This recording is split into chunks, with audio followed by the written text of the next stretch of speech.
Chapter 24.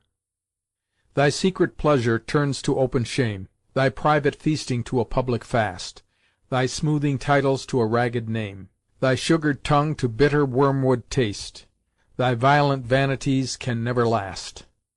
Shakespeare, Rape of Lucrece, 11, 890 to 894. Judith was waiting the return of Deerslayer on the platform, with stifled impatience, when the latter reached the hut. Hist and Hetty were both in a deep sleep on the bed usually occupied by the two daughters of the house, and the Delaware was stretched on the floor of the adjoining room, his rifle at his side, and a blanket over him, already dreaming of the events of the last few days. There was a lamp burning in the ark, for the family was accustomed to indulge in this luxury on extraordinary occasions, and possessed the means, the vessel being of a form and material to render it probable it had once been an occupant of the chest. As soon as the girl got a glimpse of the canoe, she ceased her hurried walk up and down the platform, and stood ready to receive the young man, whose return she had now been anxiously expecting for some time.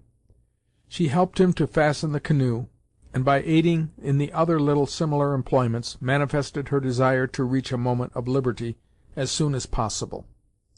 When this was done, in answer to an inquiry of his, she informed him of the manner in which their companions had disposed of themselves.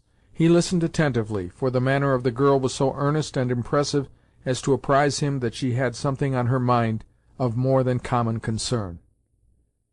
"And now, Deerslayer," Judith continued, "you see I have lighted the lamp, and put it in the cabin of the ark.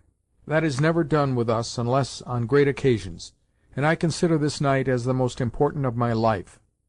Will you follow me and see what I have to show you, hear what I have to say?" The hunter was a little surprised, but, making no objections, both were soon in the scow, and in the room that contained the light. Here 2 stools were placed at the side of the chest, with the lamp on another, and a table near by to receive the different articles as they might be brought to view. This arrangement had its rise in the feverish impatience of the girl, which could brook no delay that it was in her power to obviate. Even all the padlocks were removed, and it only remained to raise the heavy lid again, to expose all the treasures of this long-secreted hoard. "I see, in part, what this all means," observed Deerslayer. "Yes, I see through it, in part. But why is not Hetty present? Now Thomas Hutter is gone, she is one of the owners of these curiosities, and ought to see them opened and handled." "Hetty sleeps," answered Judith, huskily. "Happily for her, fine clothes and riches have no charms. Besides, she has this night given her share of all that the chest may hold to me, that I may do with it as I please." "Is poor Hetty compass enough for that, Judith?" demanded the just-minded young man. "It's a good rule, and a righteous one, never to take, when them that give don't know the valie of their gifts, and such as God has visited heavily in their wits ought to be dealt with as carefully as children that haven't yet come to their understandings." Judith was hurt at this rebuke, coming from the person it did, but she would have felt it far more keenly had not her conscience fully acquitted her of any unjust intentions towards her feeble-minded but confiding sister. It was not a moment, however, to betray any of her usual mountings of the spirit, and she smothered the passing sensation in the desire to come to the great object she had in view. "Hetty will not be wronged," she mildly answered. "She even knows not only what I am about to do, Deerslayer, but why I do it. So take your seat, raise the lid of the chest, and this time we will go to the bottom.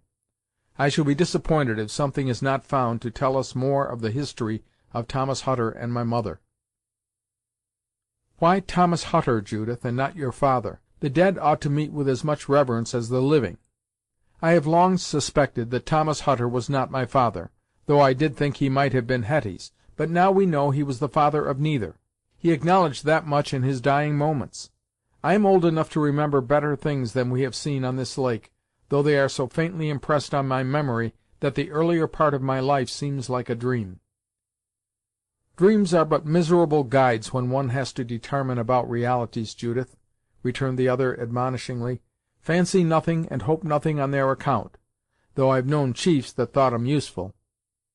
I expect nothing for the future from them, my good friend, but cannot help remembering what has been. This is idle, however, when half an hour of examination may tell us all, or even more than I want to know." Deerslayer, who comprehended the girl's impatience, now took his seat and proceeded once more to bring to light the different articles that the chest contained. As a matter of course, all that had been previously examined were found where they had been last deposited, and they excited much less interest or comment than when formerly exposed to view.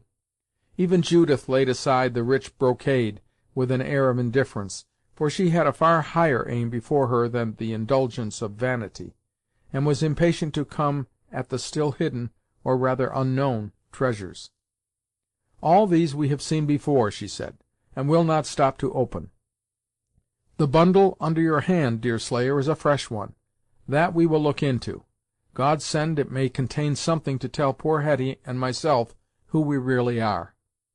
"Ay, if some bundles could speak they might tell wonderful secrets," returned the young man, deliberately undoing the folds of another piece of coarse canvas, in order to come at the contents of the roll that lay on his knees.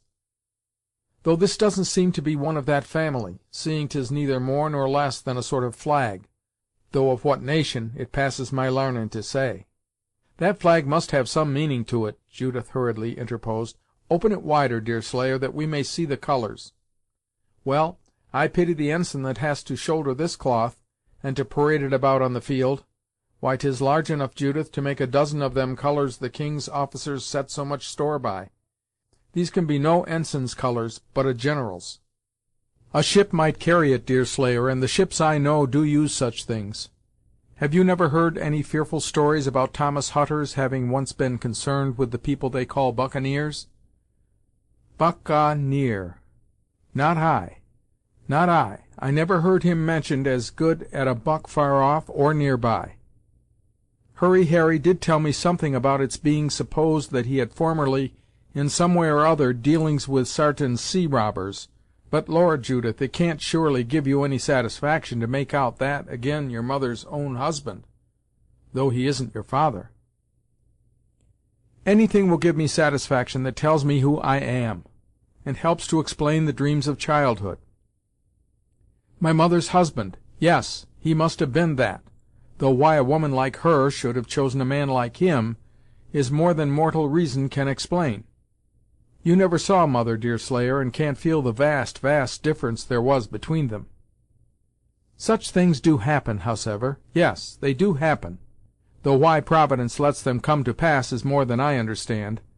I've knew the fiercest warriors with the gentlest wives of any in the tribe, and awful scolds fall to the lot of Injins fit to be missionaries."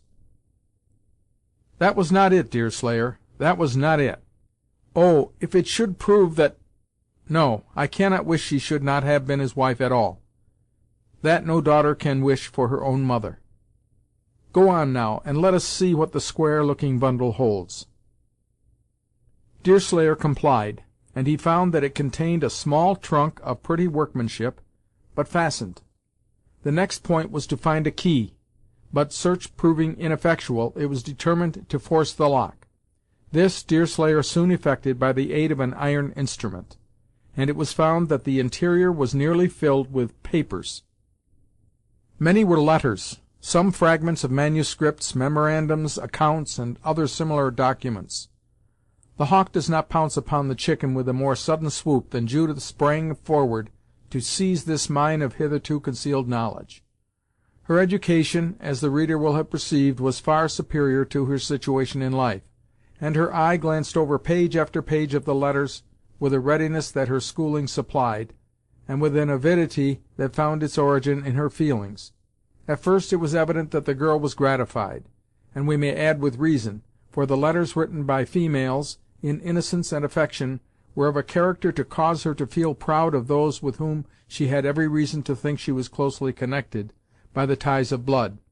It does not come within the scope of our plan to give more of these epistles, however, than a general idea of their contents, and this will best be done by describing the effect they produced on the manner, appearance, and feeling of her who was so eagerly perusing them. It has been said, already, that Judith was much gratified with the letters that first met her eye. They contained the correspondence of an affectionate and intelligent mother to an absent daughter, with such allusions to the answers as served in a great measure to fill up the vacuum left by the replies. They were not without admonitions and warnings, however, and Judith felt the blood mounting to her temples, and a cold shudder succeeding, as she read one in which the propriety of the daughter's indulging in as much intimacy as had evidently been described in one of the daughter's own letters, with an officer who came from Europe, and who could hardly be supposed to wish to form an honorable connection in America, was rather coldly commented on by the mother. What rendered it singular was the fact that the signatures had been carefully cut from every one of these letters, and wherever a name occurred in the body of the epistles, it had been erased with so much diligence as to render it impossible to read it. They had all been enclosed in envelopes, according to the fashion of the age, and not an address either was to be found. Still, the letters themselves had been religiously preserved, and Judith thought she could discover traces of tears remaining on several. She now remembered to have seen the little trunk in her mother's keeping, previously to her death, and she supposed it had first been deposited in the chest, along with the other forgotten or concealed objects, when the letters could no longer contribute to that parent's grief or happiness. Next came another bundle, and these were filled with the protestations of love, written with passion certainly, but also with that deceit which men so often think it justifiable to use to the other sex. Judith had shed tears abundantly over the first packet, but now she felt a sentiment of indignation and pride better sustaining her. Her hand shook, however, and cold shivers again passed through her frame, as she discovered a few points of strong resemblance between these letters and some it had been her own fate to receive. Once, indeed, she laid the packet down, bowed her head to her knees, and seemed nearly convulsed. All this time Deerslayer sat a silent but attentive observer of everything that passed. As Judith read a letter she put it into his hands to hold until she could peruse the next. But this served in no degree to enlighten her companion, as he was totally unable to read. Nevertheless, he was not entirely at fault in discovering the passions that were contending in the bosom of the fair creature by his side, and, as occasional sentences escaped her in murmurs, he was nearer the truth in his divinations or conjectures than the girl would have been pleased at discovering. Judith had commenced with the earliest letters, luckily for a ready comprehension of the tale they told, for they were carefully arranged in chronological order, and to any one who would take the trouble to peruse them, would have revealed a sad history of gratified passion, coldness, and finally of aversion. As she obtained the clue to their import, her impatience would not admit of delay, and she soon got to glancing her eyes over a page by way of coming at the truth in the briefest manner possible. By adopting this expedient, one to which all who are eager to arrive at results without encumbering themselves with details are so apt to resort, Judith made a rapid progress in these melancholy revelations of her mother's failing and punishment. She saw that the period of her own birth was distinctly referred to, and even learned that the homely name she bore was given her by the father, of whose person she retained so faint an impression as to resemble a dream. This name was not obliterated from the text of the letters, but stood as if nothing was to be gained by erasing it. Hetty's birth was mentioned once, and in that instance the name was the mother's, but ere this period was reached came the signs of coldness, shadowing forth the desertion that was so soon to follow. It was in this stage of the correspondence that her mother had recourse to the plan of copying her own epistles. They were but few, but were eloquent with the feelings of blighted affection and contrition. Judith sobbed over them, until again and again she felt compelled to lay them aside from sheer physical inability to see, her eyes being literally obscured with tears.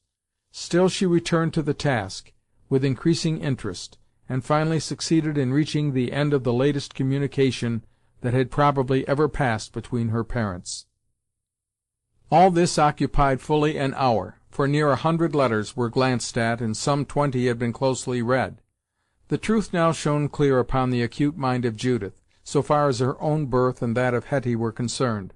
She sickened at the conviction, and for the moment the rest of the world seemed to be cut off from her, and she had now additional reasons for wishing to pass the remainder of her life on the lake, where she had already seen so many bright and so many sorrowing days. There yet remained more letters to examine. Judith found these were a correspondence between her mother and Thomas Hovey. The originals of both parties were carefully arranged, letter and answer, side by side, and they told the early history of the connection between the ill-assorted pair far more plainly than Judith wished to learn it. Her mother made the advances towards a marriage, to the surprise, not to say horror, of her daughter, and she actually found a relief when she discovered traces of what struck her as insanity, or a morbid desperation, bordering on that dire calamity, in the earlier letters of that ill-fated woman. The answers of Hovey were coarse and illiterate, though they manifested a sufficient desire to obtain the hand of a woman of singular personal attractions, and whose great error he was willing to overlook for the advantage of possessing one every way so much his superior, and who it also appeared was not altogether destitute of money. The remainder of this part of the correspondence was brief, and it was soon confined to a few communications on business, in which the miserable wife hastened the absent husband in his preparations to abandon a world which there was a sufficient reason to think was as dangerous to one of the parties as it was disagreeable to the other. But a sincere expression had escaped her mother, by which Judith could get a clue to the motives that had induced her to marry Hovey, or Hutter, and this she found was that feeling of resentment which so often tempts the injured to inflict wrongs on themselves by way of heaping coals on the heads of those through whom they have suffered. Judith had enough of the spirit of that mother to comprehend this sentiment, and for a moment did she see the exceeding folly which permitted such revengeful feelings to get the ascendancy. There what may be called the historical part of the papers ceased. Among the loose fragments, however, was an old newspaper that contained a proclamation offering a reward for the apprehension of certain freebooters by name, among which was that of Thomas Hovey. The attention of the girl was drawn to the proclamation, and to this particular name by the circumstance that black lines had been drawn under both, in ink. Nothing else was found among the papers that could lead to a discovery of either the name or the place of residence of the wife of Hutter. All the dates, signatures, and addresses had been cut from the letters, and wherever a word occurred in the body of the communications that might furnish a clue, it was scrupulously erased. Thus Judith found all her hopes of ascertaining who her parents were defeated, and she was obliged to fall back on her own resources and habits for everything connected with the future. Her recollection of her mother's manners, conversation, and sufferings filled up many a gap in the historical facts she had now discovered, and the truth, in its outlines, stood sufficiently distinct before her to take away all desire, indeed, to possess any more details. Throwing herself back in her seat, she simply desired her companion to finish the examination of the other articles in the chest, as it might yet contain something of importance. "I'll do it, Judith, I'll do it," returned the patient Deerslayer, "but if there's many more letters to read, we shall see the sun again afore you've got through with the reading of 'em. 2 good hours have you been looking at them bits of papers." "They tell me of my parents, Deerslayer, and have settled my plans for life.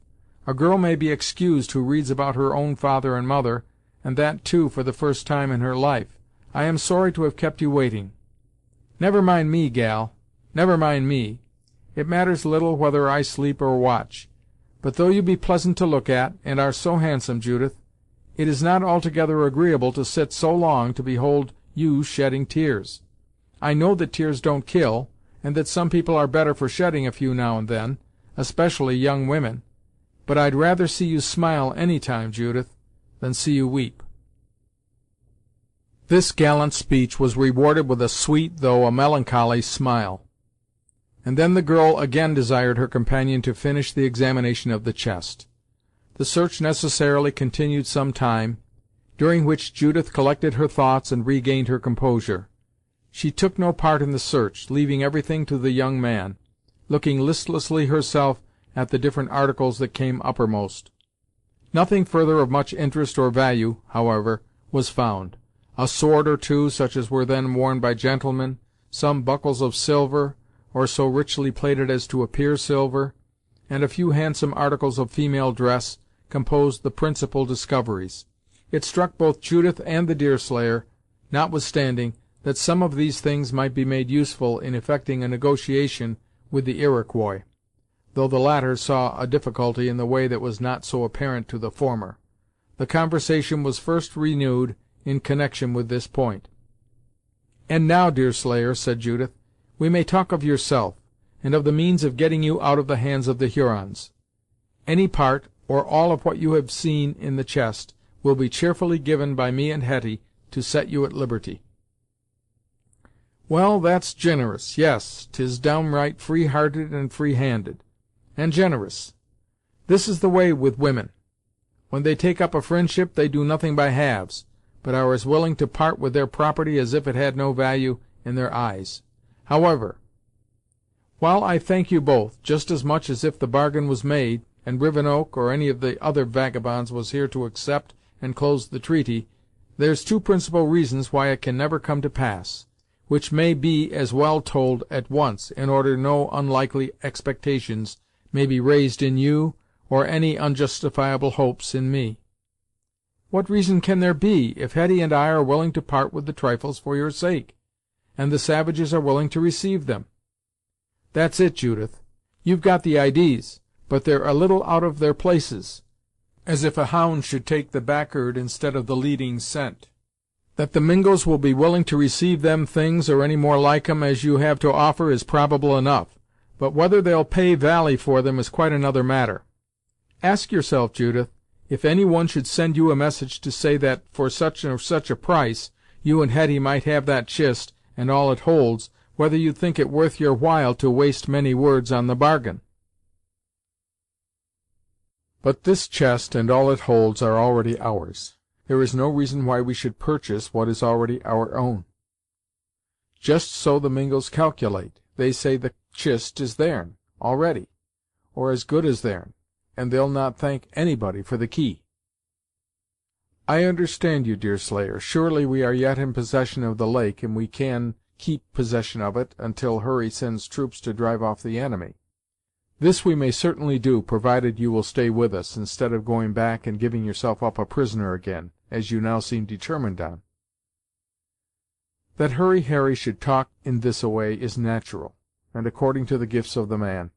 He knows no better, and therefore he is little likely to feel or act any better. But, Judith, I put it to your heart and conscience, could you think of me as favorably as I hope and believe you now do, was I to forget my furlough and not go back to the camp?" "To think more favorably of you than I now do, Deerslayer, would not be easy, but I might continue to think as favorably, at least it seems so. I hope I could, for a world wouldn't tempt me to let you do anything that might change my real opinion of you." "Then don't try to entice me to overlook my furlough, gal. A furlough is a sacred thing among warriors and men that carry their lives in their hands, as we of the forests do. And what a grievous disappointment would it be to old Tamenund, and to Uncas, the father of the Sarpent, and to my other fri'nds in the tribe, if I was so to disgrace myself on my very first war path. This you will perceive, moreover, Judith, is without laying any stress on natural gifts, and a white man's duties, to say nothing of conscience. The last is king with me, and I try never to dispute his orders." "I believe you are right, Deerslayer," returned the girl, after a little reflection, and in a saddened voice. "A man like you ought not to act as the selfish and dishonest would be apt to act. You must, indeed, go back. We will talk no more of this, then. Should I persuade you to do anything for which you would be sorry hereafter, my own regret would not be less than yours. You shall not have it to say, 'Judith, I scarce know by what name to call myself now.'" "And why not? Why not, gal? Children take the names of their parents naturally, and by a sort of gift, like, and why shouldn't you and Hetty do as others have done before ye? Hutter was the old man's name, and Hutter should be the name of his darters, at least until you are given away in lawful and holy wedlock." "I am Judith, and Judith only," returned the girl positively, "until the law gives me a right to another name. Never will I use that of Thomas Hutter again, nor with my consent shall Hetty. Hutter was not even his own name, I find, but had he 1,000 rights to it, it would give none to me. He was not my father, thank heaven, though I may have no reason to be proud of him that was." "This is strange," said Deerslayer, looking steadily at the excited girl, anxious to know more, but unwilling to inquire into matters that did not properly concern him. "Yes, this is very strange and uncommon. Thomas Hutter wasn't Thomas Hutter, and his darters weren't his darters. Who, then, could Thomas Hutter be? And who are his darters?" "Did you never hear anything whispered against the former life of this person, Deerslayer?" demanded Judith. "Passing as I did for his child, such reports reached even me." "I'll not deny it, Judith; no, I'll not deny it. Sartain things have been said, as I've told you, but I'm not very credible as to reports. Young as I am, I've lived long enough to l'arn there's two sorts of characters in the world, them that is 'arned by deeds, and them that is 'arned by tongues, and so I prefer to see and judge for myself, instead of letting every jaw that chooses to wag become my judgment. Hurry Harry spoke pretty plainly of the whole family, as we journeyed this-a-way, and he did hint something consarning Thomas Hutter's having been a free liver on the water, in his younger days. By free liver, I mean that he made free to live on other men's goods." "He told you he was a pirate. There's no need of mincing matters between friends. Read that, Deerslayer, and you will see that he told you no more than the truth. This Thomas Hovey was the Thomas Hutter you knew, as is seen by these letters." As Judith spoke, with a flushed cheek, and eyes dazzling with the brilliancy of excitement, she held the newspaper towards her companion, pointing to the proclamation of a colonial governor, already mentioned. "Bless you, Judith," answered the other, laughing. "You might as well ask me to print that, or for that matter to write it. My education has been altogether in the woods. The only book I read, or care about reading, is the one which God has opened afore all his creatures in the noble forests, broad lakes, rolling rivers, blue skies, and the winds and tempests and sunshine, and other glorious marvels of the land. This book I can read, and I find it full of wisdom and knowledge." "I crave your pardon, Deerslayer," said Judith, earnestly, more abashed than was her wont, in finding that she had inadvertently made an appeal that might wound her companion's pride. "I had forgotten your manner of life, and least of all did I wish to hurt your feelings." "Hurt my feelin's! Why should it hurt my feelin's to ask me to read, when I can't read? I'm a hunter, and I may now begin to say a warrior, and no missionary, and therefore books and papers are of no account with such as I. No, no, Judith," and here the young man laughed cordially, "not even for wads, seeing that your true deer killer always uses the hide of a fawn, if he's got one, or some other bit of leather suitably prepared. There's some that do say, all that stands in print is true, in which case I'll own an unl'arned man must be somewhat of a loser. Nevertheless, it can't be truer than that which God has printed with his own hand in the sky, and the woods, and the rivers, and the springs. Well, then, Hutter, or Hovey, was a pirate, and being no father of mine, I cannot wish to call him one. His name shall no longer be my name." "If you dislike the name of that man, there's the name of your mother, Judith. Her'n may sarve you just as good a turn." "I do not know it. I've looked through those papers, Deerslayer, in the hope of finding some hint by which I might discover who my mother was, but there is no more trace of the past, in that respect, than the bird leaves in the air." "That's both uncommon and unreasonable. Parents are bound to give their offspring a name, even though they give 'em nothing else. Now I come of a humble stock, though we have white gifts and a white natur', but we are not so poorly off as to have no name. Bumppo we are called, and I've heard it said," a touch of human vanity glowing on his cheek, "that the time has been when the Bumppos had more standing and note among mankind than they have just now. They never deserved them more, Deerslayer, and the name is a good one. Either Hetty or myself would 1,000 times rather be called Hetty Bumppo, or Judith Bumppo, than to be called Hetty or Judith Hutter." "That's a moral impossible," returned the hunter, good humoredly, "unless one of you should so far demean herself as to marry me." Judith could not refrain from smiling, when she found how simply and naturally the conversation had come round to the very point at which she had aimed to bring it. Although far from unfeminine or forward, either in her feelings or her habits, the girl was goaded by a sense of wrongs not altogether merited, incited by the hopelessness of a future that seemed to contain no resting place, and still more influenced by feelings that were as novel to her as they proved to be active and engrossing. The opening was too good, therefore, to be neglected, though she came to the subject with much of the indirectness and perhaps unjustifiable address of a woman. "I do not think Hetty will ever marry, Deerslayer," she said, "and if your name is to be borne by either of us, it must be borne by me. There's been handsome women, too, they tell me, among the Bumppos, Judith, afore now, and should you take up with the name, oncommon as you be in this particular, them that knows the family won't be altogether surprised." This is not talking as becomes either of us, Deerslayer, for whatever is said on such a subject between man and woman should be said seriously and in sincerity of heart. Forgetting the shame that ought to keep girls silent until spoken to, in most cases, I will deal with you as frankly as I know one of your generous nature will most like to be dealt by. Do you think, Deerslayer, that you could be happy with such a wife as a woman like myself would make?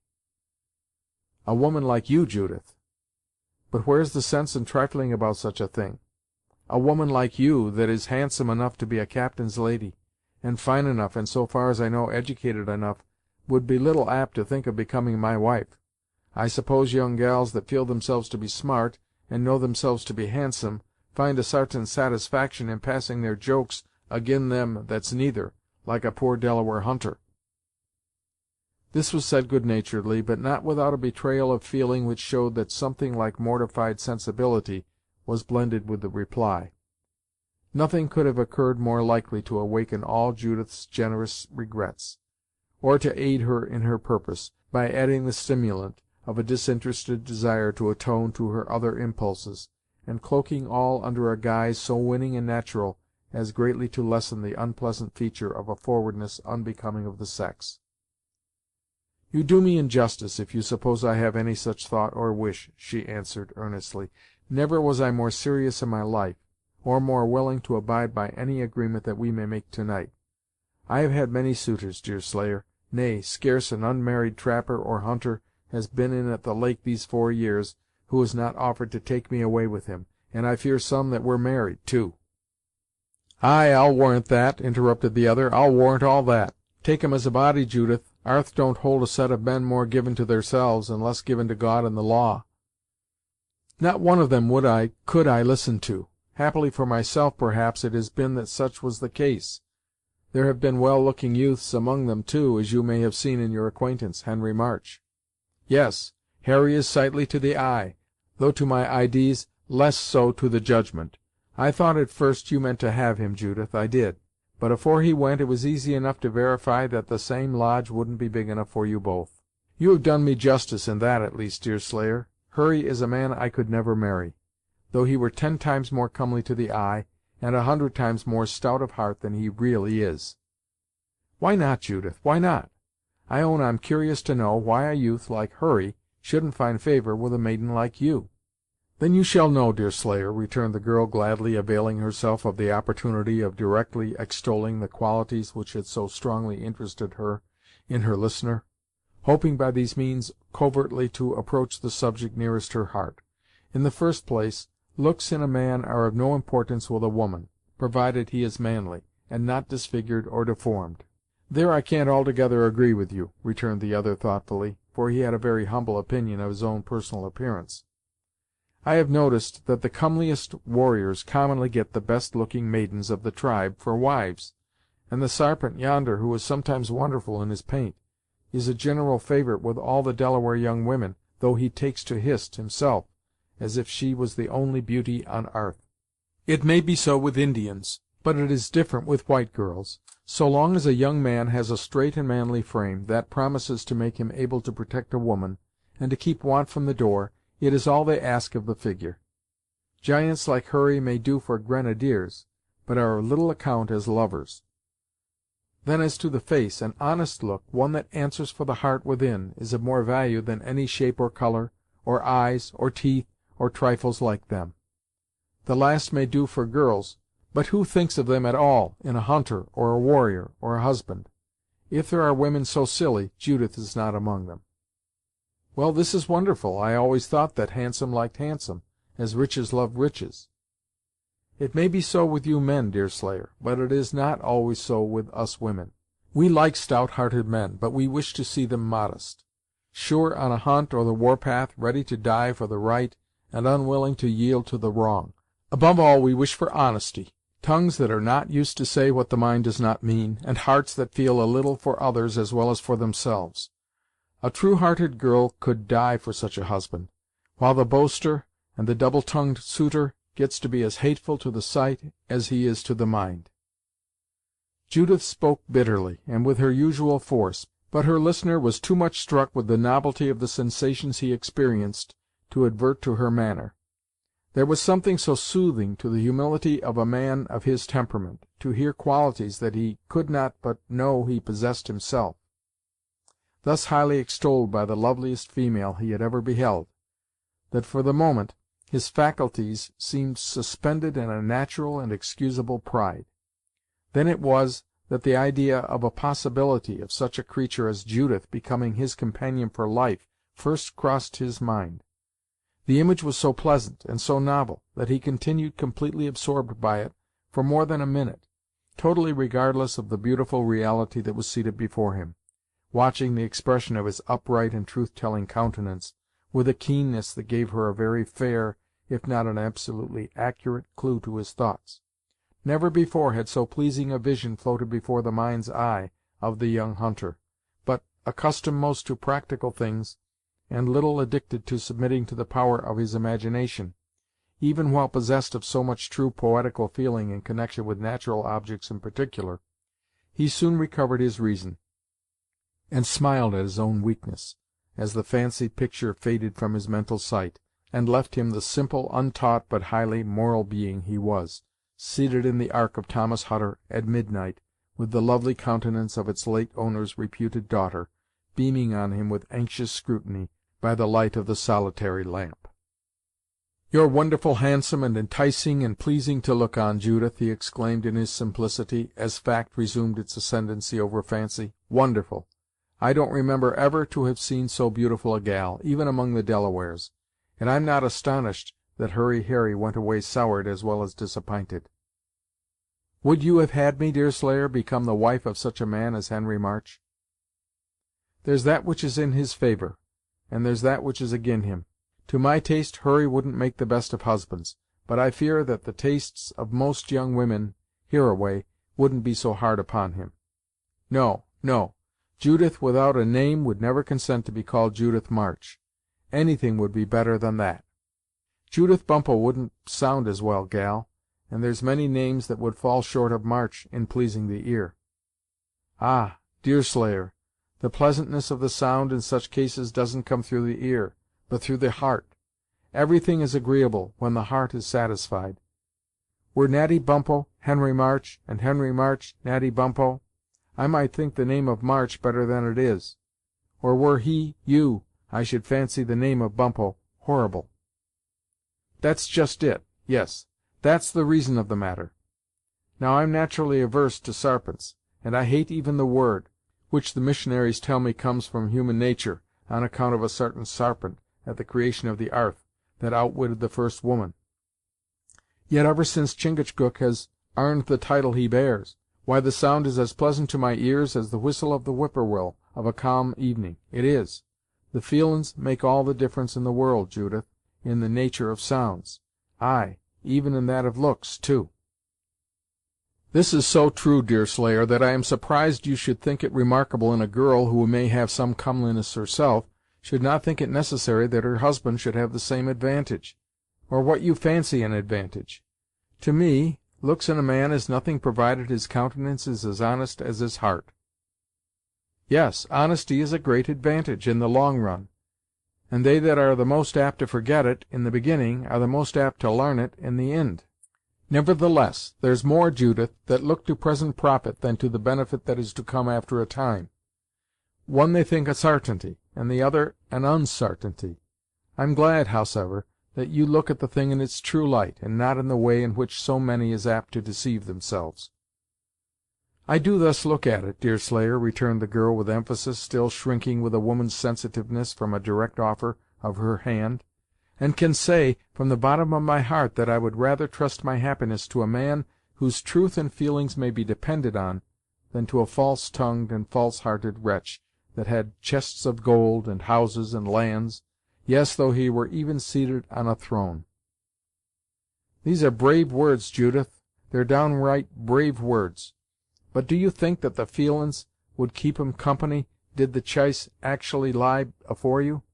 If a gay gallant in a scarlet coat stood on one side, with his head smelling like a deer's foot, his face smooth and blooming as your own, his hands as white and soft as if God hadn't bestowed on 'em that man might live by the sweat of his brow, and his step as lofty as dancing teachers, and a light heart could make it, and the other side stood as one that has passed his days in the open air till his forehead is as red as his cheek, had cut his way through swamps and bushes till his hand was as rugged as the oaks he slept under, had trodden on the scent of game till his step was as stealthy as the catamounts, and had no other pleasant odor about him than such as natur' gives in the free air in the forest?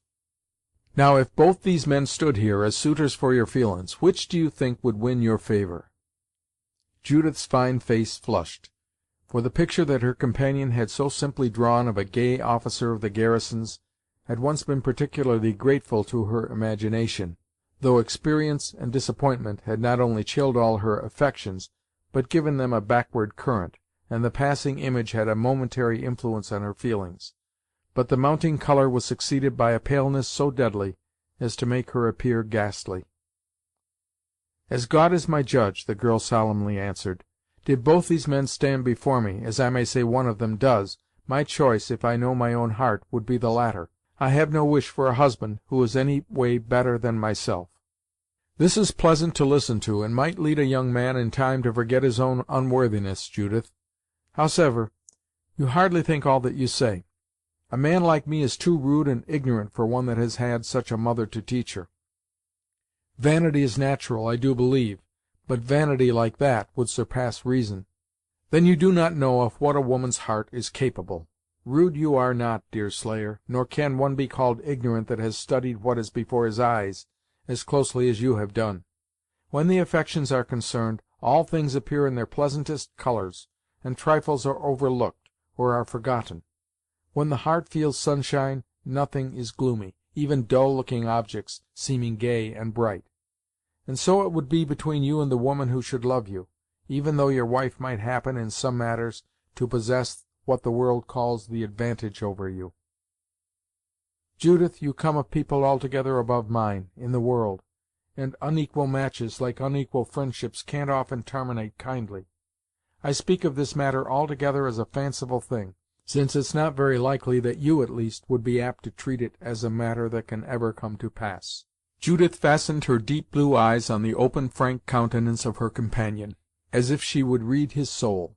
Nothing there betrayed any covert meaning, and she was obliged to admit to herself that he regarded the conversation as argumentative, rather than positive, and that he was still without any active suspicion that her feelings were seriously involved in the issue. At first she felt offended. Then she saw the injustice of making the self-abasement and modesty of the hunter a charge against him, and this novel difficulty gave a piquancy to the state of affairs that rather increased her interest in the young man. At that critical instant a change of plan flashed on her mind, and with a readiness of invention that is peculiar to the quick-witted and ingenious, she adopted a scheme by which she hoped effectually to bind him to her person.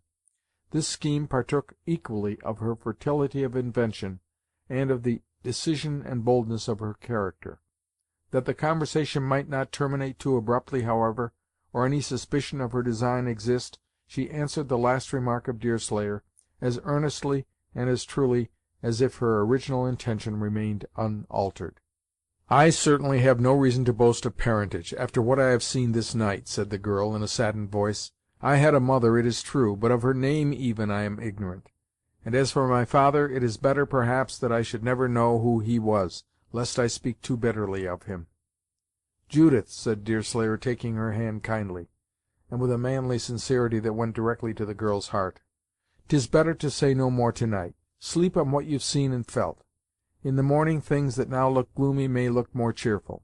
Above all, Never do anything in bitterness, or because you feel as if you'd like to take revenge on yourself for other people's backslidings. All that has been said or done atween us this night is your secret, and shall never be talked of by me, even with the Sarpent. And you may be sartain, if he can't get it out of me, no man can.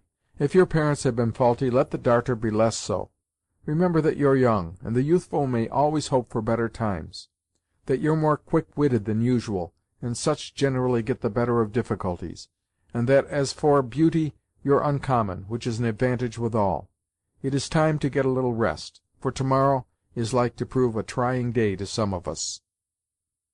Deerslayer arose as he spoke, and Judith had no choice but to comply.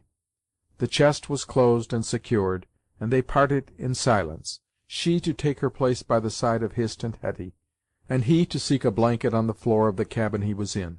It was not 5 minutes ere the young man was in a deep sleep, but the girl continued awake for a long time. She scarce knew whether to lament or to rejoice, at having failed in making herself understood. On the one hand were her womanly sensibilities spared; on the other was the disappointment of defeated, or at least delayed, expectations, and the uncertainty of a future that looked so dark. Then came the new resolution, and the bold project for the morrow; and when drowsiness finally shut her eyes, they closed on a scene of success and happiness, that was pictured by the fancy, under the influence of a sanguine temperament and a happy invention. Chapter 24. Recording by Bill Borst.